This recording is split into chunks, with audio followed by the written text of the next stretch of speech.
And welcome back to another episode of Jason's Game Room, the only podcast here on YouTube that talks about everything gaming, from board games to video games to dice games to CCGs. I talked about Pog once. How cool is that? If it has anything to do with the world of gaming in any of its forms, it's going to be on this show, and you're going to want to keep tuning in to see what I'm talking about next. Now, today's show deals with a more sensitive topic. I want to talk about games being changed either for the times or due to political correctness.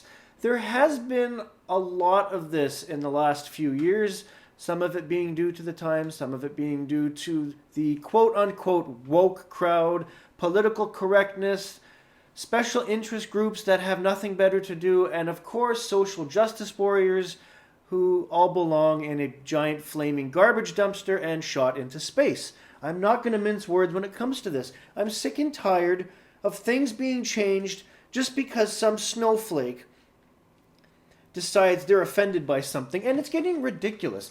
I'm offended at the snowflakes for being offended over stupid things and trying to change everything. Now, I'm going to go into several examples of things that have gotten changed recently and over the last few years, and why that is, and my own opinions on the sort. Anyone that knows me knows that I hate political correctness in all of its forms. I have a very strong dislike for social justice warriors, and I'm being kind because I'm on the air. Now, starting with one that's more a sign of the times, but it kind of influences a couple other things. And this was back in 2017 when Monopoly tossed 3 of the longtime game pieces and had what's called crowdsourcing. They had people vote over the internet what the new pieces to replace them would be. And of course I'm talking about the original awesome pieces known as the boot, the wheelbarrow, and the thimble tokens. Now, I'm not someone that ever used those 3. I thought they were neat, mind you, but I always either used to use the car or the battleship. Those are my 2 favorites, more so the car.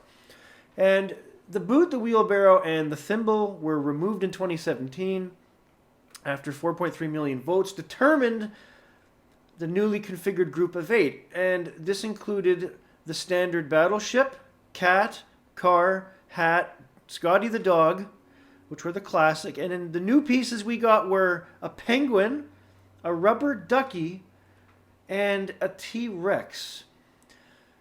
Now, as someone that used to play a lot of Monopoly with family members, my late grandmother always used the thimble because she was a sewing freak. She sewed anything and everything, and she absolutely loved using the thimble. That was her trademark. I used the car, my dad used the battleship, my mom would use either the dog or the hat, and my grandfather would use the wheelbarrow and sometimes the boot. And he'd make jokes about the boot kicking someone's ass, which was great. We had a lot of fun.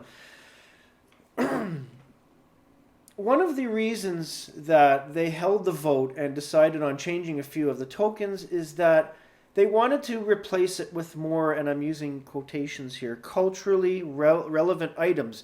And they considered using a hashtag, an emoji, or a computer at the same time. That would have been a disaster. That's stupid. And this is why I hate things that change like this. The pieces that were included in the Monopoly board up until 2017 were just classics. They represented something or nothing depending on how you looked at it, and everybody had their favorite piece. And then all of a sudden they decided a few years ago, oh, we got to change that and add new pieces. Thank God that the hashtag, the emoji, or a computer didn't make it in. Possibly the computer would be acceptable, but a hashtag and emoji? No, I'm tired of the Generation Z influence, also known as the brain dead generation, due to their reliance on tech. They have to have all sorts of stupid things like hashtags and emojis included. And does anyone remember when emojis were called emoticons, which I still call them because that should be a proper term? Emojis just stupid. That's another rant for another day. But to change a long-standing board game that is beloved by just about anyone that's ever played it, unless of course you lost all your rounds, it still baffles me to this day. I'm not mad at the new tokens themselves. I think a T-Rex is cool. Rubber ducky might represent kids that are starting to play the game. I don't get the penguin. but I'm not offended by the penguin or bothered by it. I just don't understand why the change needed to be made. There was really no reason to do it, and it cost them money to come up with new molds for new pieces and do that.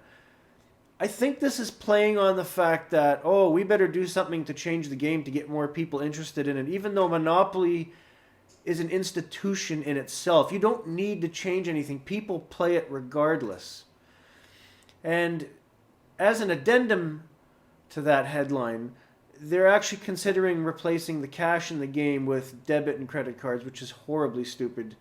And if anyone has the original game or a game right now that has the cash, keep it.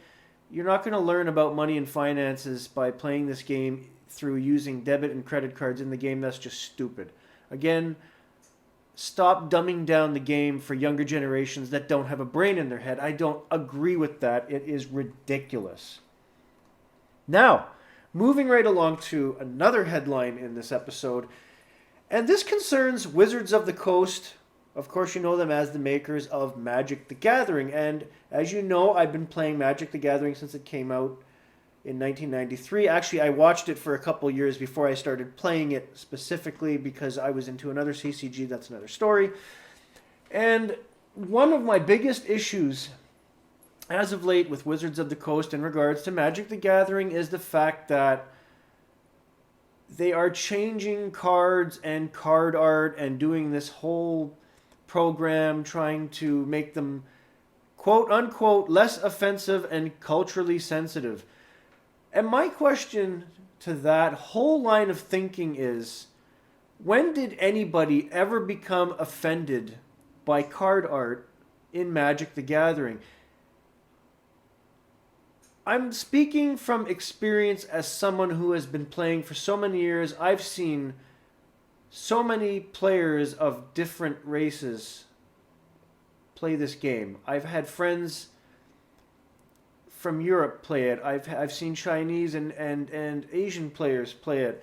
I've had friends that were identify as African Canadian or Jamaican who played the game. Never once, when we played over those years of Magic the Gathering with all these different group of friends, never once did we discuss or even give a second thought to the fact that something else might be interpreted from the card art. We all looked at the card art as different as we were, and it helped bring us together to play the game because we thought the card art was cool. We didn't care what color the characters were on the cards. Magic the Gathering was cool because of the card art and what the cards did, and we couldn't get enough of it. We never cared about it. If anything, Magic the Gathering and other CCGs like it, especially in the 90s and into the early 2000s, brought more people of diverse backgrounds together in unity to play these games. We didn't care about anyone's skin color or what race they were. You know how it went down, and it always went down, and it has gone down in all the years I've played CCGs. You go up to a Jamaican guy or a Chinese guy or a European guy, bro, you got cards? Yeah, do you have a deck made up? Grab a table, dude, we're playing. We didn't care about skin color or race. It was never about that. And now they've got this whole thing, well, we better recolor some of the card arts, redo the card arts, make sure we make it diverse. Why? Because a few snowflakes got pissed off because they didn't see a card that looked like them? This is getting ridiculous. It's almost like reverse racism where they're doing this to appease a demographic that really doesn't give a shit. It's just a few snowflakes creating trouble because their feelings were hurt by something that doesn't even exist in the paramounts of reality, and in fact, they're pissing off other players. I celebrate my diverse group of people that I play CCGs with over the years up until now. Because we have a pandemic, obviously we can't play. It was never about where you came from or who you were. It's like, bro, do you have the cards? If you have cards on you, we're playing. If anything, they're creating division. And you hear a lot of companies come out with this diversity is strength nonsense. No, unity is strength. Unity is strength many times over. And by catering to snowflakes and SJWs and all these special interest groups that have nothing better to do, you are getting away from unity in gaming, and you're pitting everyone against themselves. That doesn't help to do anything. That actually drives people away from the different genres of gaming, because they're tired of hearing all this crap going on when they're just trying to enjoy a game that they have spent money on.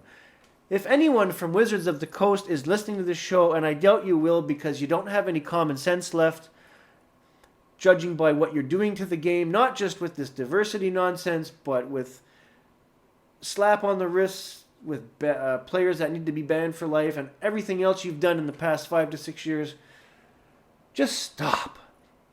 Let people be people. Let us be unified in this world as gamers and play these games. As a minor headline, other companies have tried this in the past. They've failed. They've quickly gotten rid of it, and they've just kept the status quo because they don't want to anger the hardcore gamers that don't give a damn about all this snowflake nonsense. We're not racists. We welcome players from every background because that's what we've always done as gamers. We're a welcoming community because we want more people to play with. We want to strengthen the community. Unity is strength. It's very simple. Everything that's going on in the gaming world these days, 90% of it is bullshit. And I'm sorry to swear like that, but it's true. There are a couple smaller headlines that deal with similar issues. I'm not going to get into them because I'm running out of show for today. And I've already talked about the two big ones that drive me mental. I want to hear your opinions on everything that's going on in the gaming world with snowflakes and SJWs and things being changed for no reason just due to a bunch of malcontents. Put your comments below. I want to hear what everyone thinks. And I want to know what you're doing to strengthen ties with fellow gamers, no matter where they come from, in what we call unity. That's all for today. Thank you for tuning into the show. Like, share, subscribe, tell all your friends, go do some graffiti on a blank wall that says JGR. Actually, don't do that because that's illegal. We've been over that before. I got to stop telling you to do that. Have a great day, everybody. And more importantly, game on.